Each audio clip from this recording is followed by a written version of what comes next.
going to start with a message first of all, and that message is happy birthday, Melinda Burton. Many of you will know that Trent Burton is our producer of loads of different things. We do all the Cosmic Shambles thing that we've been doing together for about 10 years. All of those things. Now, you hear us talk about Trent. You don't hear us talk about Melinda quite so much. She really does a huge amount of stuff that goes on behind the scenes, and a lot of the live events we've done and the stuff we did at the Albert Hall and all of those things. And also the 9 Lessons of Carols for Curious People. Melinda does loads of that. So very, very happy birthday. And also worked on Groundhog Day with our guest who's going to be with us in a minute, Tim Minchin, as well. So, which was such an incredible piece of work. We will talk about that shortly. Josie, how are you? Oh, well, it's becoming increasingly apparent that the baby is never going to sleep in past about 6 in the morning. She's teething, so she was up all night, but luckily I didn't do the night. But I did do the morning, so, you know. You were saying it's really tightens your skin. You're really smooth and lovely. But that's because I was saying I keep a home cabinet of Botox, which I was keeping for the original purpose of it, whatever that was, I can't remember, but that's why I had it. It was great. Your bootleg Botox, your Botox that you picked up from that guy around the back of the old Camden Palace. That is as part of my exercise. Your injecting thumb is tremendously strong. I've always thought the musculature on that. Go straight into my show and tell, because we want to get to our guest, and it was. I'll find mine. Hang on. This morning, I've been lucky enough. I'm in a ridiculous position that every now and again I've had the chance to actually meet astronauts, and a couple of times I have done stuff with a guy called Rusty Schweickart, who's Apollo 9, who is a really wonderful and fascinating human being, and go and see the work that he's done post Apollo 9. You know, like so many of the astronauts, he's not someone who just goes, "Can I tell you about what I did on a?" He's like, "Now we need to move on." And I was just looking at this book, Worlds Beyond, which is from 1978, with a lot of kind of quite optimistic, hopeful ideas of what space travel might become and the technology from space. And I'd entirely forgotten that I actually got him to sign the chapter that he wrote, which is a really interesting chapter. I love finding that. It's like the other day when I found out that my copy of the autobiography of Max Wall was signed. I had no idea, but I'd forgotten I'd asked him to do this. And it's a really beautiful essay about the fact that every Sunday before he went into space, his wife was away on Sunday evening, and he would just sit there and listen to classical music and contemplate what he was going to do, and have all of these different thoughts, kind of philosophical ideas. And I think if you ever see him speak, you get a sense of the deep thinking that's gone on about our place in the universe. So that's my show and tell, which is the wonderful Rusty Schweickart. Well, I know this is a little bit of a basic recommendation by our standards, but In the Shadow of the Moon, the documentary is so fantastic and so poetic, and they are all such deep thinkers and such beautiful speakers as well. I really recommend it. And also because I never, ever forget the fact that at the very end, they're like, okay, fine, let's bring up all the conspiracy theories. And I can't remember who is it, but I always think of him because he goes, "We went to the moon 9 times. Why would we lie 9 times?" That sounds like that may have been Alan Bean, who was a really, again, another... Yes, became a painter. Yeah, the moonscapes. And again, look at what if you find yourself with spare time today. I know a lot of people have a lot of different things that are occupying their time, but Alan Bean is another really wonderful astronaut to watch. And of course, the inspiration to the Hefner song. Yeah. Have a look at that. Lovely song. Especially good for now, actually. Ever thought about giving up? I thought about giving up. I think about giving up all the time. This is my show and tell. It's a really fantastic book. It's an illustrated guide to Alistair Gray, who sadly died last year, his life. And it's fantastic. It's a biography, but also just loads and loads of beautiful examples of his incredible work and his incredible career, and mainly just as well the visual side, not the literary side. It's just so impressive that he basically had 2 careers at once. He was amazing, and those covers, like the cover for Lanark is the cover for all of it is Booker prefaces. Yeah, that is a beautiful book. I will some Lanark illustrations there. Oh, that's such a gorgeous. That's on my pile of, if this lockdown keeps going, I better return to that book. Oh, it's fantastic. I really recommend it to people. Yeah, I think also I just wish I was in Glasgow, so I'm like, I heard that he was a very, very. I did an event at that wonderful big library in Glasgow, and he was doing an event somewhere else, obviously in a much bigger room. And afterwards, I was chatting to some of the people who'd been promoting it, and they said it's just a really nice, just really interesting, nice, guy with no affectation, and yeah, all the affectation goes into the beauty of his work, which I think is wonderful.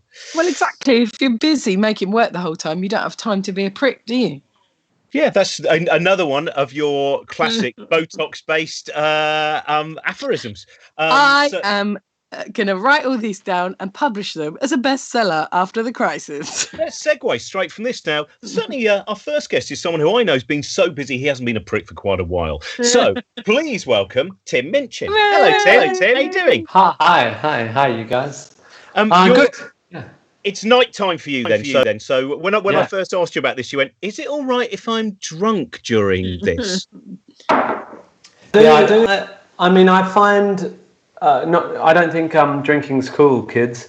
But I find any day at any time of any year quite hard to get all the way through without a little drink.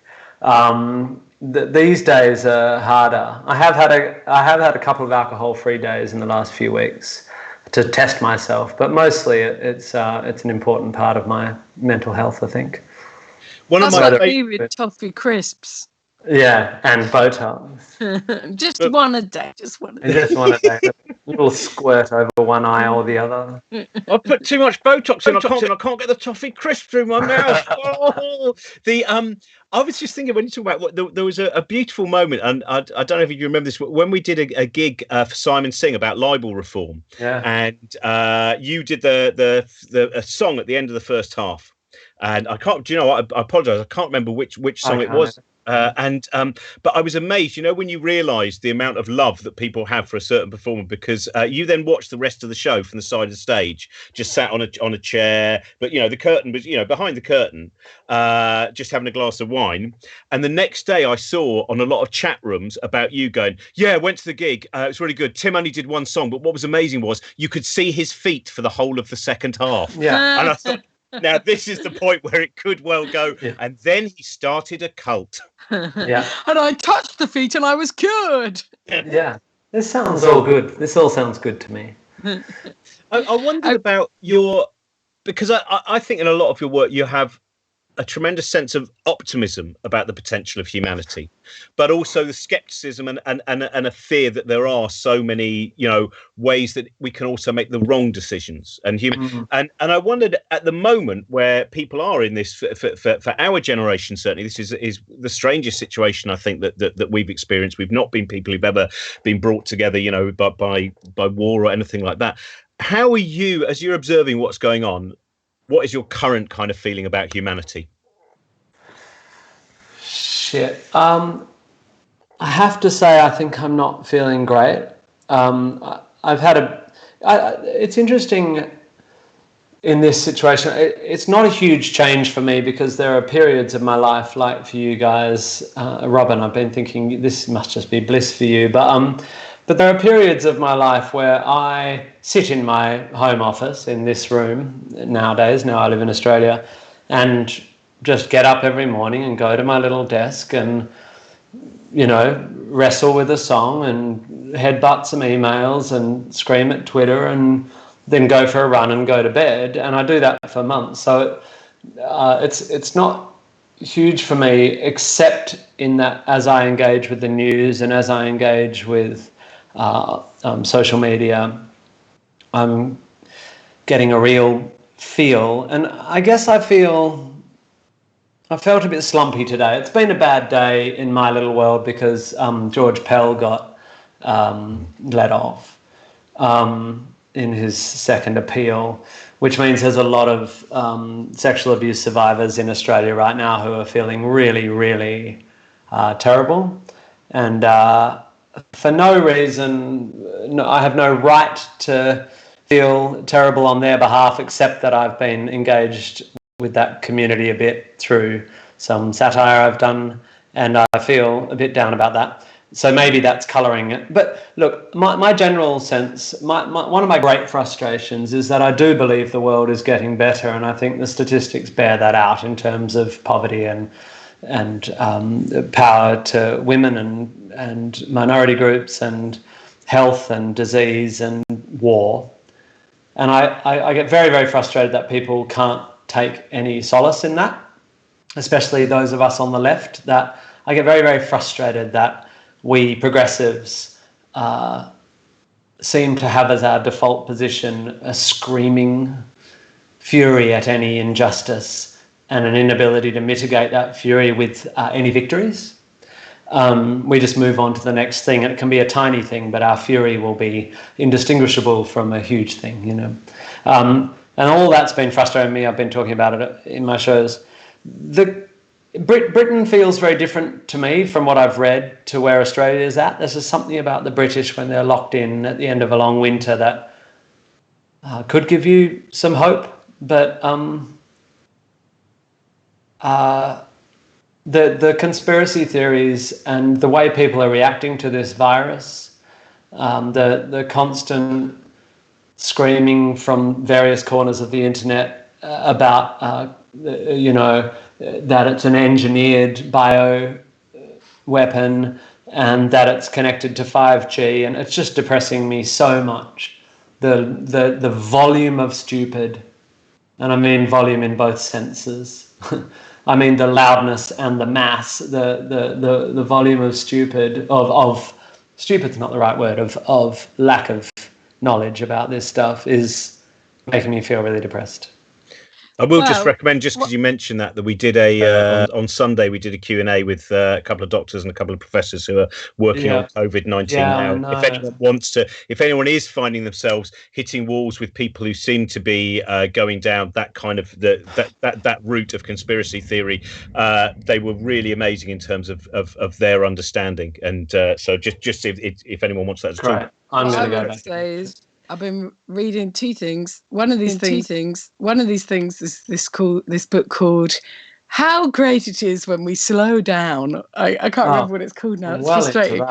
But it's really fun. I'll find it in my bag before the show's over and I'll show it to everyone. But basically in it he says, when you're looking at the world, you only perceive what you're looking for, and you only perceive what you're you've got your little viewfinder.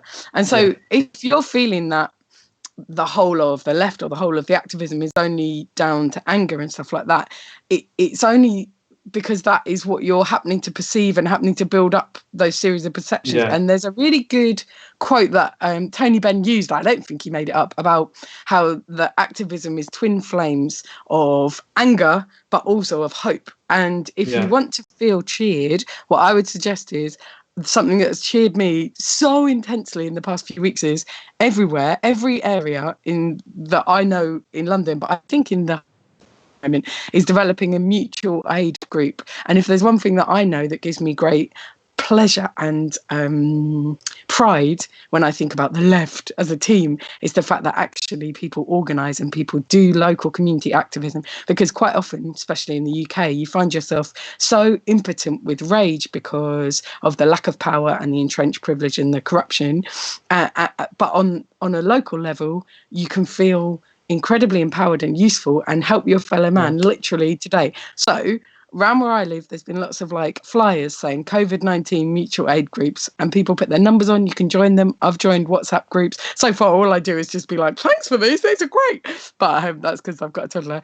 Even you, Tim Minchin, in your area, there will be a mutual aid group. And so what you got to do is you got to join up. You got to start ferrying food parcels to old ladies, and you're going to feel wonderful about people in the world. And all of us need to put down the internet, because we don't know who the people screaming are, do we? Because the thing is, you go on Twitter and you see someone who pertains to be on your side or pertains to be on someone else's side, and actually you have no idea who that account is, and we'll never find out. And we can't be conspiratorial. We could say that it's a bot, or we could say it's malicious, but it could just be a teenager having fun. I'm not actually worried by the bots. I'm concerned by people I know and how they talk. Well, that's when you got to enlist them all to do a mutual aid group. Mutual aid groups are populated by people equally on both bullshit sides of politics. Oh, right? Yeah, I've had friends having very intense discussions within their mutual aid groups, because some of the people in the mutual aid groups really, really big fans of reporting people to the police for spending too long in their gardens. So, I mean, it's really up and down. But, you know, that's a whole other thing to think about. An interesting thing, often you go to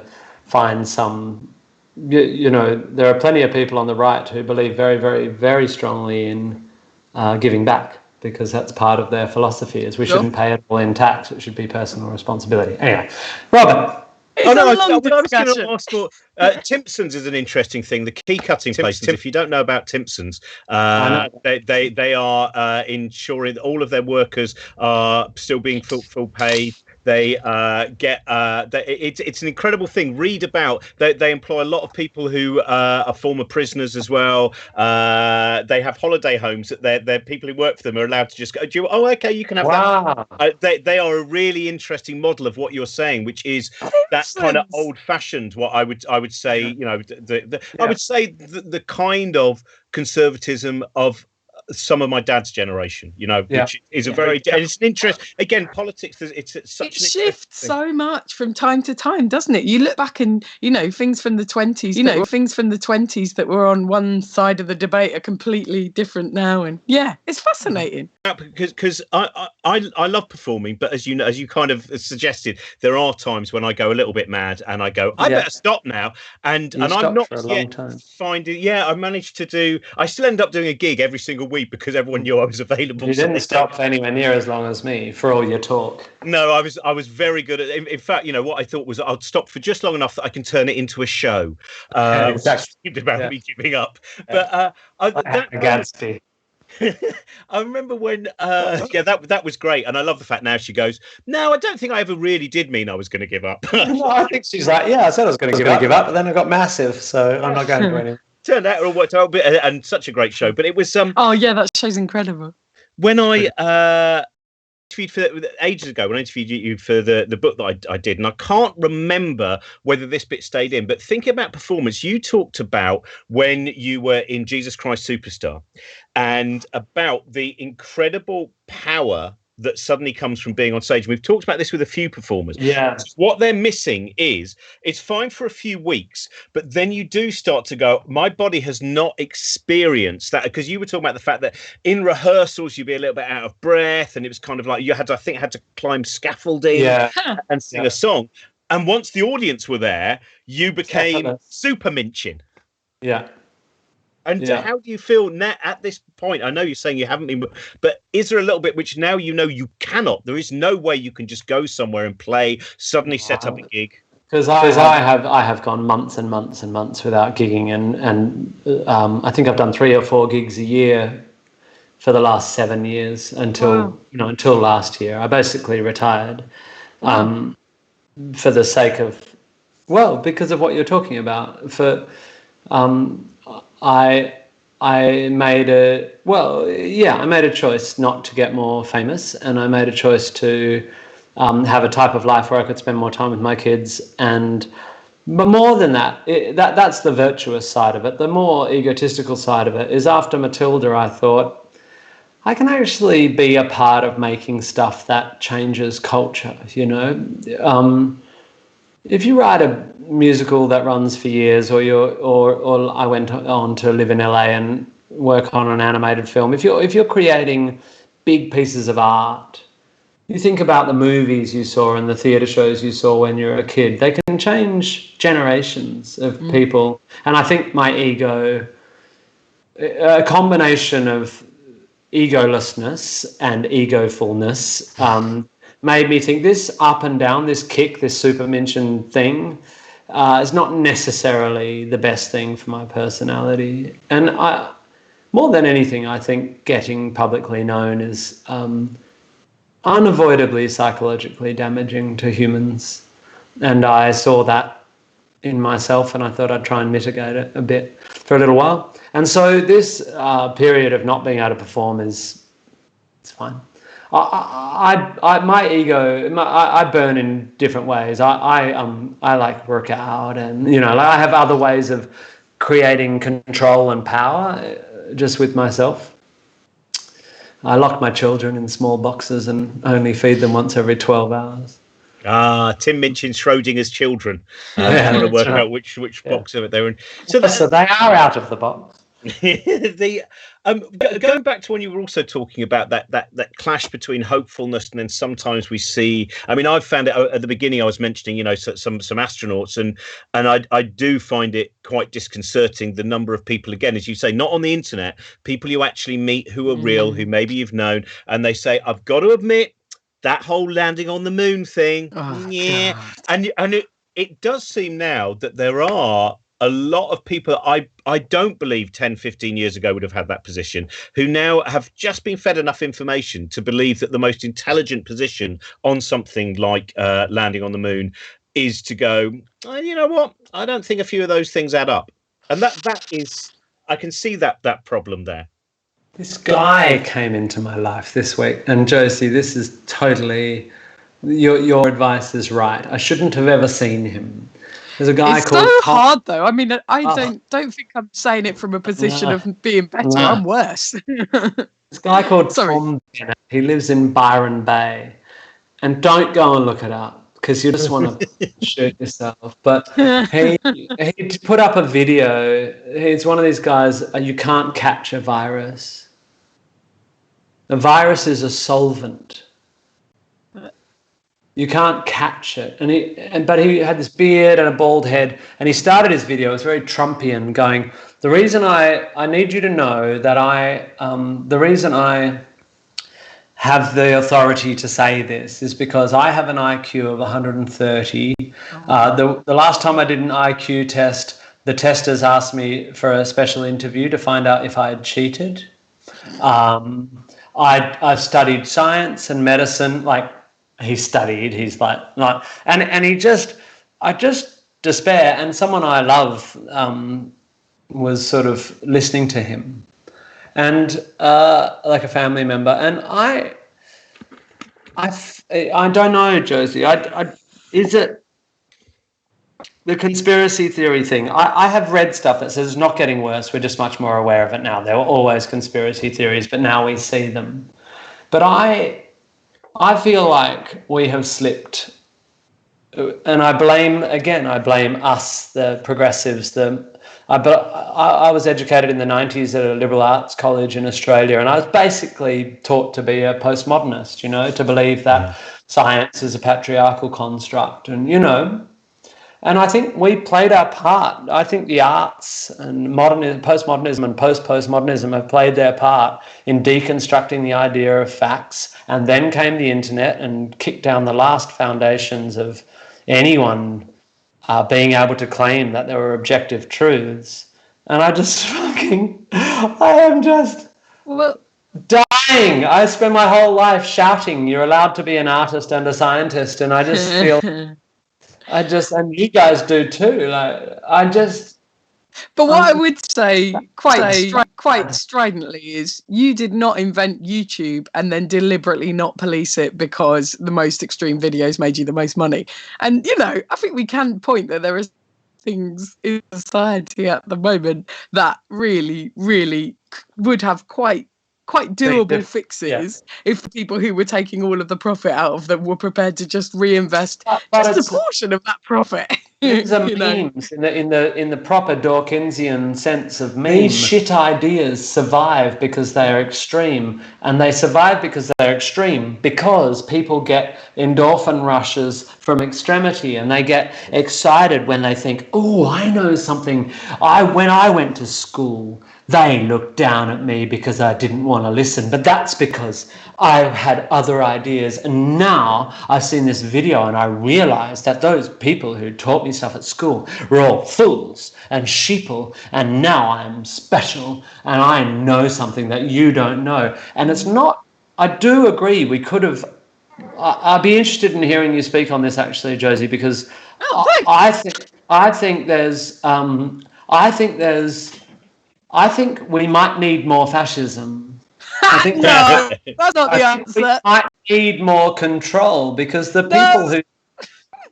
people who say that, we shouldn't let these things, the people who are saying we shouldn't let hateful voices rise up on the internet are the same people who hate fascism. No. How do you solve those two issues? Teach me. Well, You want to police the natural. You want to police the natural selection of extreme ideas, right? No, I want people to reconnect with their humanity, which is really, really the opposite of fascism. What I think would help everyone is just fucking just a community garden on every corner that people can participate in. Just being closer to their relatives. Just loving a partner or loving close. You're too optimistic about humanity. That's not.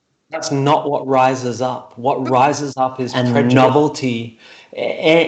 People want to feel special. They want to feel part of a club. They want to be owners of special knowledge. But all of those things come from the smallest, most wonderful things. If you're part of a community garden, you're special, and you're part of a club. If you grow but vegetables, that might also lead to, remember, the Nazis were very keen on green politics as well. They were very keen on green politics, the Nazis. What if it turns out the allotment is where the new Reich begins? We're going to have to police that allotment of yours, Josie, the way you're telling you.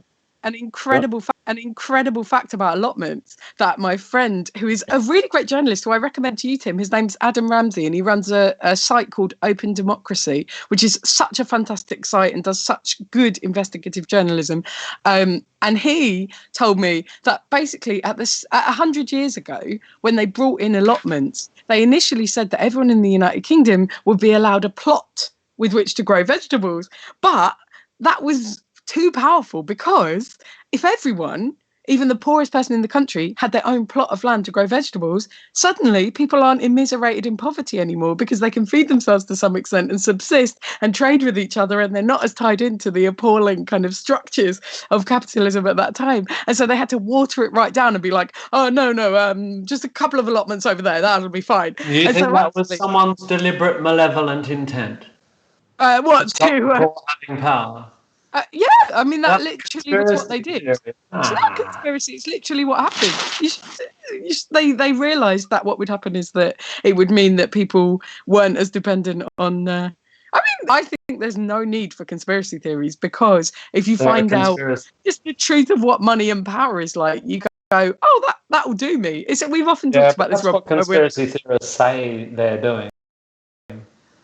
They're just following the money, The people who say that 5G is... Isn't there? There's always a sharp turn. Yeah. It's Richard Branson's a billionaire. And also... And you're just you don't need...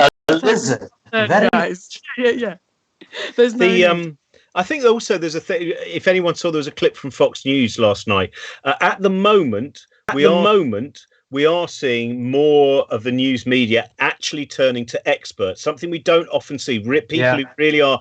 And it's a very interesting thing. Yesterday, they had a piece, and it was about the fact that there's a malaria drug that's being recommended to deal with COVID-19. And there was the former head of Harvard Medical College basically saying, no, this is absolute no. There will always be people who want to peddle things. And then as he went through the evidence-based stuff, the presenter went, now, I know you're not keen on anecdotal evidence. And you just saw his face going, no, you see, this is, and that is what I hope is one of the things that might come out of this period. And I just don't know, but to have more people on our... In fact, I think Australia's Q&A does a lot better than the UK's Question Time in having on people who actually have a level of expertise, people who are not professional pundits who are paid to provoke and paid to trend on Twitter, but people who actually go, I've spent 30 years researching it. And I think that's, for the argument on both sides of you, is that's one of the things is, in the mainstream, we need more proper information that comes from people who are responsible with the information they want to disseminate. Exactly, but people are getting very good at discarding, conspiracy theorists, of which I feel like there are more and more, especially in America, have unfalsifiable hypotheses. So every expert you roll out in front of them is simply further proof that the conspiracy is deep and wide. Yeah. You know, wow, it even goes to Harvard, they think, as a Harvard professor comes on and says something they disagree with. And that's the difference between conspiracy thinking and just being wrong, is its unfalsifiability, is the fact that any evidence you present to someone who holds a conspiracy theory is further proof of the conspiracy. And it is hard not to feel despairing about that the internet is such a great tool for passing around misinformation and for building up these unfalsifiable theories. We better go to our. I was just going to say, Jo, we should go because we're overrunning terribly at the moment. Sorry. We better just. We'll come back though. We'll come back. Keep that question, and we'll come back to this if that's okay, Tim. By the way, I just realised I suddenly looked across my desk, and something that may well help people. Sandwiched between my copy of the Letters of Samuel Beckett and the films of Peter Cushing. There we go. I didn't realise it was in such easy reach. There is the beat poem Storm with an introduction forward by Neil Gaiman as well. It's a wonderful, beautiful illustrated version of the animation of your song. So we're now going to go over to one of our favourite people, someone who I think it must be nearly 20 years that I've been working with her. Certainly a 16 there. Let's be as accurate as I can. She is brilliant, and she is live from Eastbourne. She's Jo Neary. Hello. Hi, Jo. How are you? Hi, Not Jo. too bad. I'm quite lonely. I've not seen many people. So seeing you is very nice today.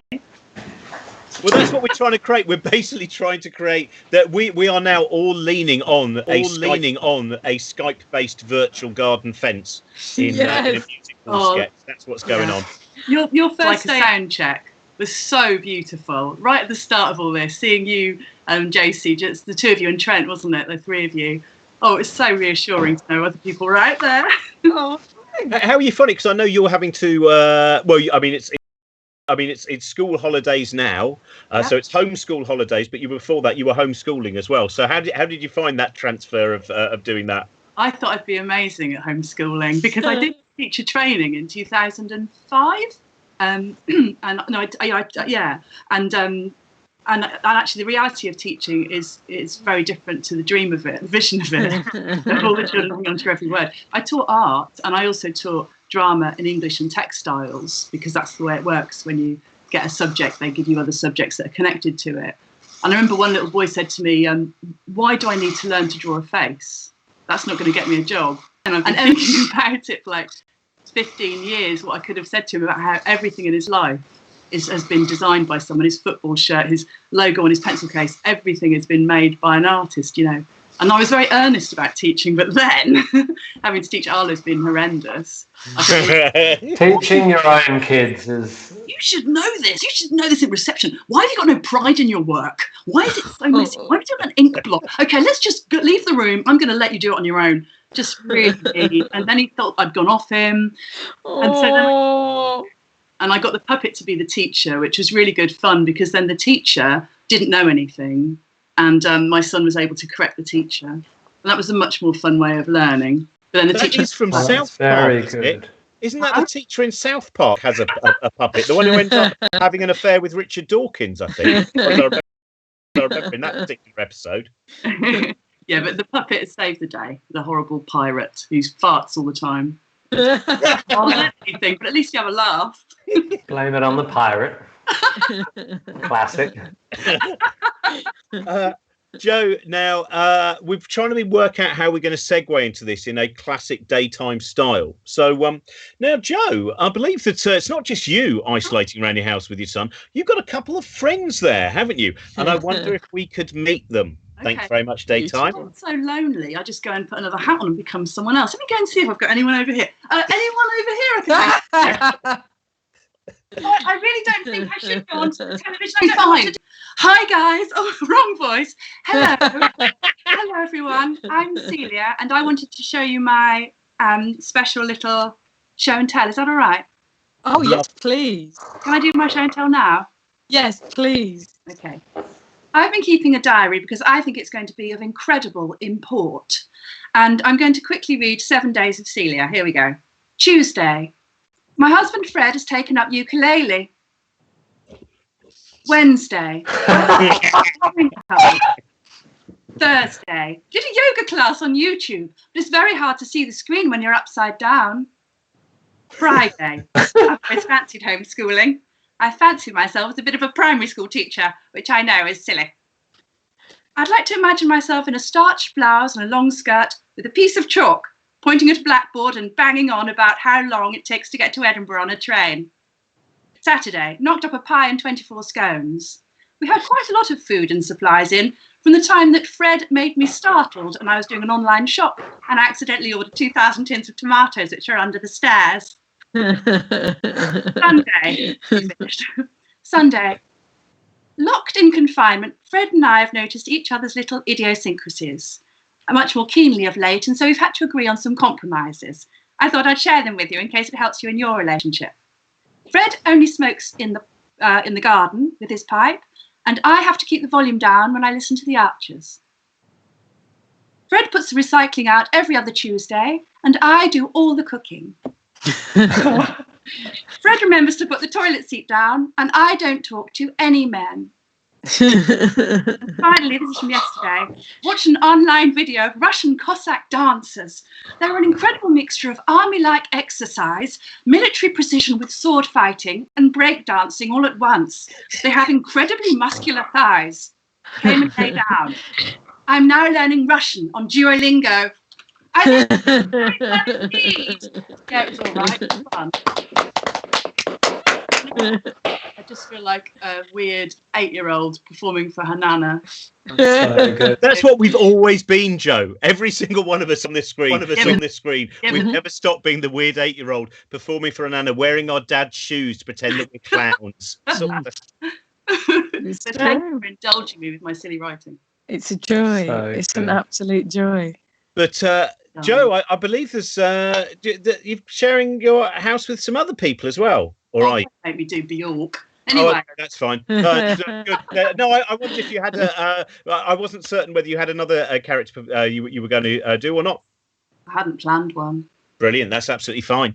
People also don't know whether this is you or a character. Or should this be a character of someone who hasn't planned on doing a character? It's very meta. I always wondered, do you think if someone did a character, any of you, based on you, that you'd recognise it?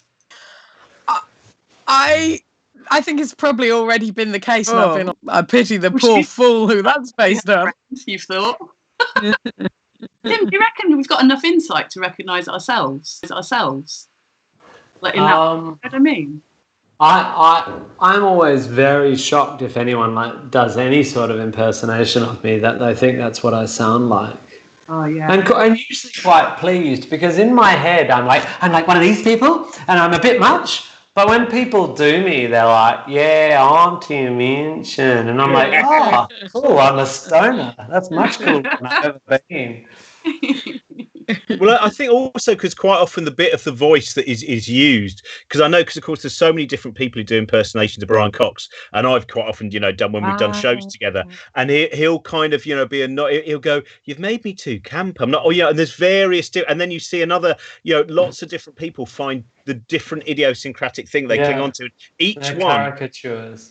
I mean, we hate hearing recordings normally of our own voice anyway. Never mind someone then finding the worst element of our voice and amplifying.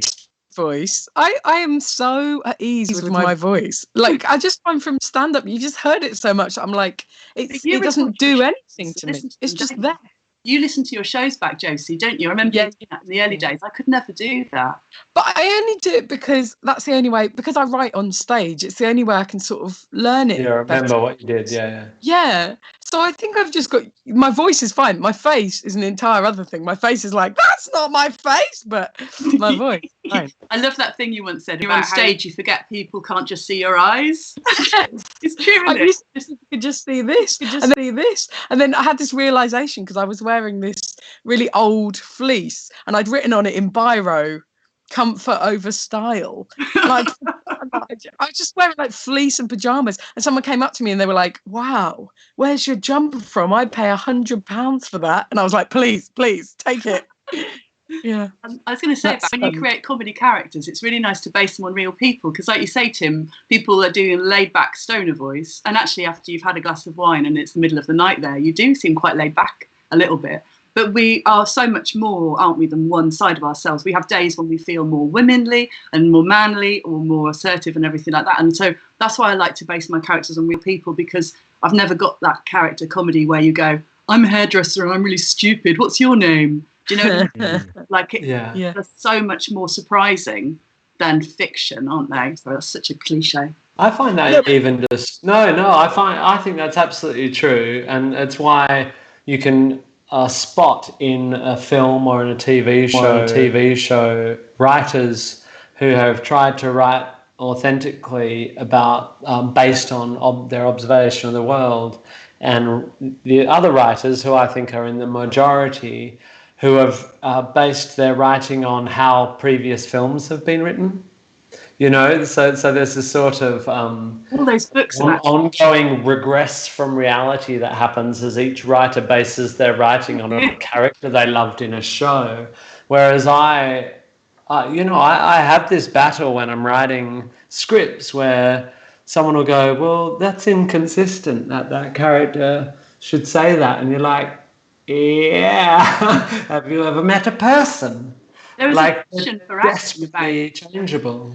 There was a fashion for acting on television about 15 years ago, where people would get a really beautifully written script, and then the actor would kind of improvise around it because their improvising was better than the writer's writing. It was excruciating. I remember going into castings and someone would say the sentence was, I feel upset. They would change it to, I'm kind of like, God, how can I put this? I'm kind of sorrowful right now. And it's like, just say this line because the rhythm is right. And do you know what I don't know what I'm ranting. Yeah. Forgotten. Somewhere in the middle is probably about right, but I was going to say that people are much more expressive in real life than the natural acting. Do you know what I mean? I can't do an impression. Totally. When so I've only really started acting on screen in the last 10 years, and I have this problem that comes from having been on stage a lot, where there's this real trend, especially with young actors, where they've learned that if they speak subnaturalistically with the lavalier or whatever it's called, the lapel mic and the boom mic, if they talk like this, then it will sound super intense. And when you're the actor acting against them, right? So usually if an actor's acting, it's their mid or it's their close up and the camera's coming over your shoulder, so you don't matter, right? So the actor's acting at you and they're going, and you're like going, oh, well, if they want to do that. And then the camera turns around across their shoulder and it's your shot. And they're going, I've actually had to say to actors who are much more successful and powerful than me on set, I can't hear you. And they're like, this is how I act. And I'm like, I don't care. The camera's on me. Like, you have to respond in a naturalistic volume so I can respond to your fucking, response. You know, and it's a real trend to do subnaturalistic acting. That was a very boring little monologue. Anyway, it would have been better if you'd done it more sotto voce. Anyway, Jo, we're going to say goodbye to you because we're nearly Nicole, and we also. Thank you so much for having me on, and it's so lovely to see you all. Goodbye. Oh, it's brilliant to see you. Your work and what you're going to be up to in the future and stuff you're producing at the moment. I've got my second series of Wife on Earth coming up, my podcast on Cosmic Shambles Network. It's going to be so lovely. Josie and Tim, I've got loads of my friends to do adverts for real small local businesses that they really love. And it's so heartwarming. If you wanted to record just a sentence of yourself saying about a tiny bookshop or a tiny little place or an online shop that you love. Right. Yes, I would love to. I'll do it this afternoon. I want to recommend something. Or you could do it yourself if you wanted. But thank you. I want to recommend something. I'm sorry. I'm so excited to, and I don't want to forget, which is my friend Bilal has done this really great thing called Bilal Zafar's School of Acting Excellence, and it's a spoof in the Actors Studio, but he's just so wonderful in it. And I did the pilot one with him, and it was so much fun. And he's just done a second episode with a Kiwi comedian called Nick Sampson. It's so good and so funny, but also it reminded me, Tim, because there's a bit where he tells me that actors have to talk really, really quietly, and so we have to do a scene where he's shouting and I'm going, yes, hello, I really recommend you watch it. So It's good. great. I'm definitely looking that up. I'll watch that.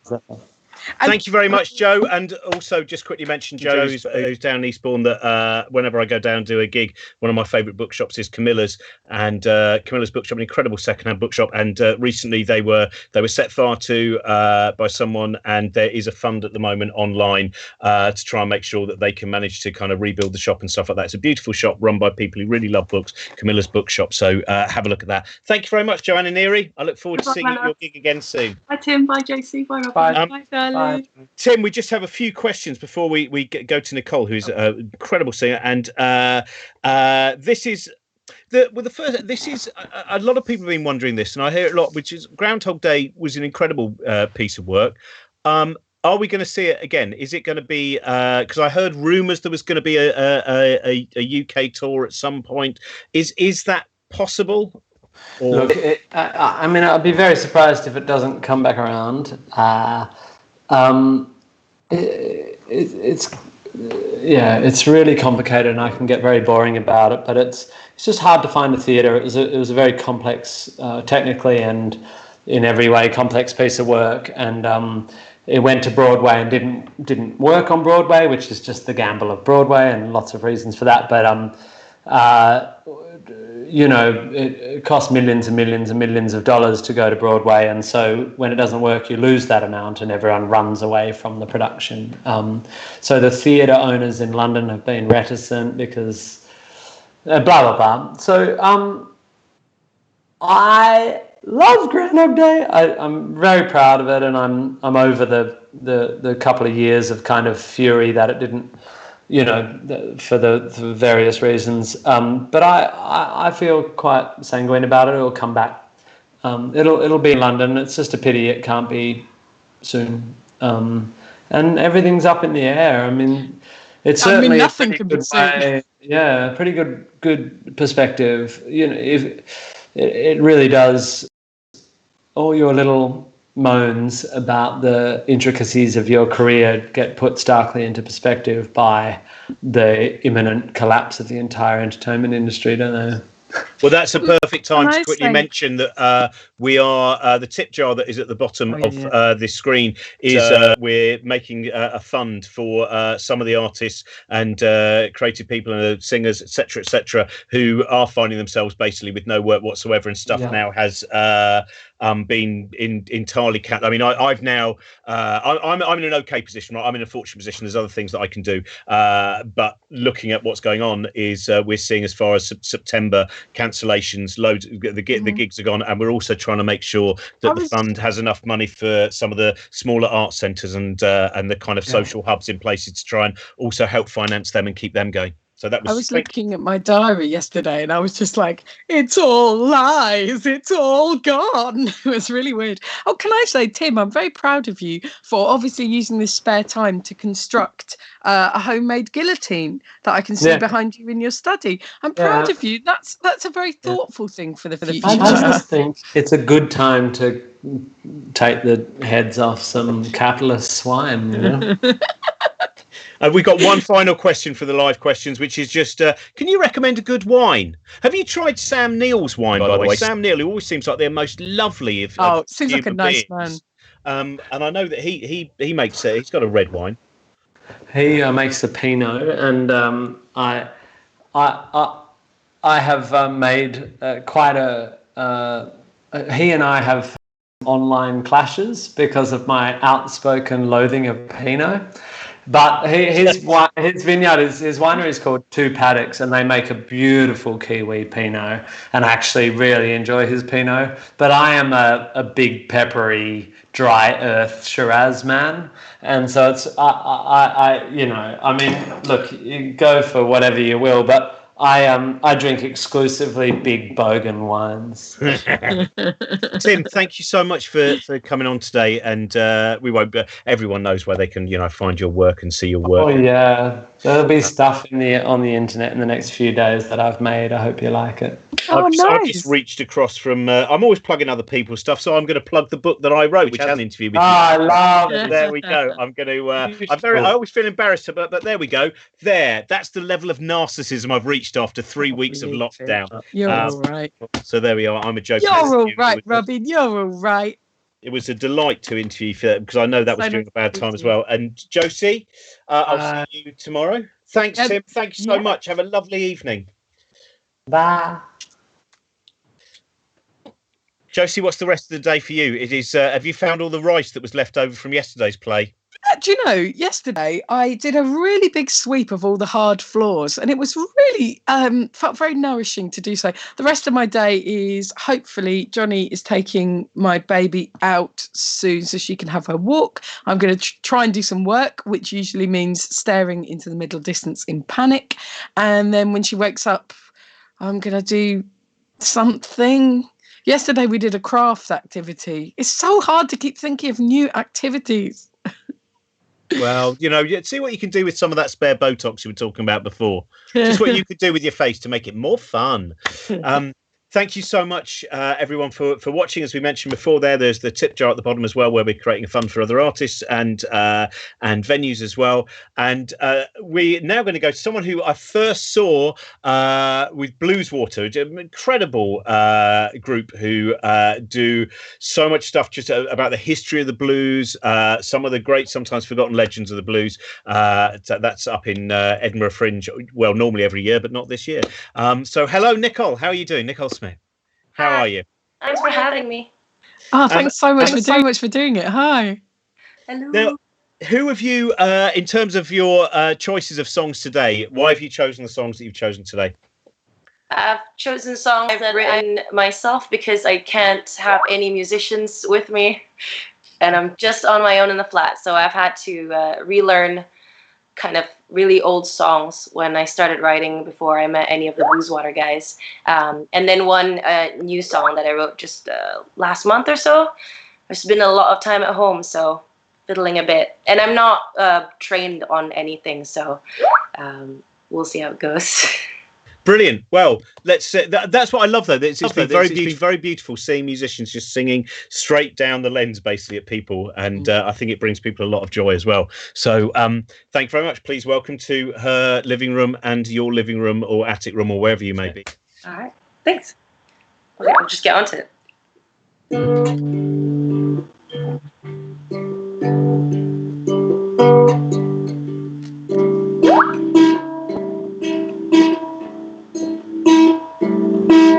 Sometimes I see you fly by behind the lungs that are clouds in the sky. They flutter and ease with every breath of reprieve. The longing felt, but just a touch before it's free. They inhale you as I exhale the truth. They inhale you as I exhale the truth. Sometimes I think you'll come back, but when you do, on my mind it turns to black. The colors, they've changed, you a different range, and all the flavors that it offers are the same. I want blue,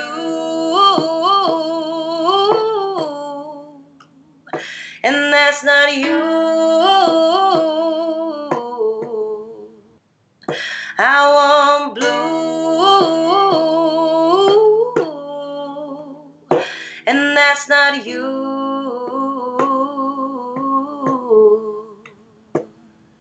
Sometimes the curtain falls before it ends, and you want more, but the levers are all bent.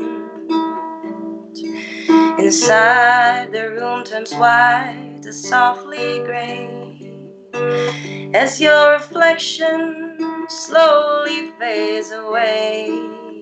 You were a muse, one that it choose. You were a muse, one that it choose.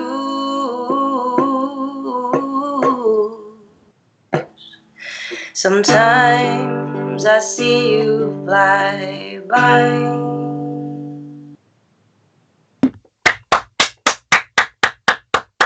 That was brilliant. That was brilliant. Beautiful. Thank you. Have you got a? We're gonna, because we're almost out of time. So would you like to do a second song as well? Because we'd love to. Sure. Yeah, I can do a really quick one. Yes, please. One. It's just that we won't ramble on. Yes, please. Okay. 1 sec. We got to test this thing. Go and look up, by the way, everyone, Nicole's work. Or she's we last gig we did was at the 9 Leicester Carols for Curious People up in Manchester. It's brilliant, and do look up all the stuff that Blues Water do as well, because it's really great as well. All right, I'll see if I remember all the keys. Bear with me. This is a song about New Orleans and Texas and falling in love, I guess, let's say.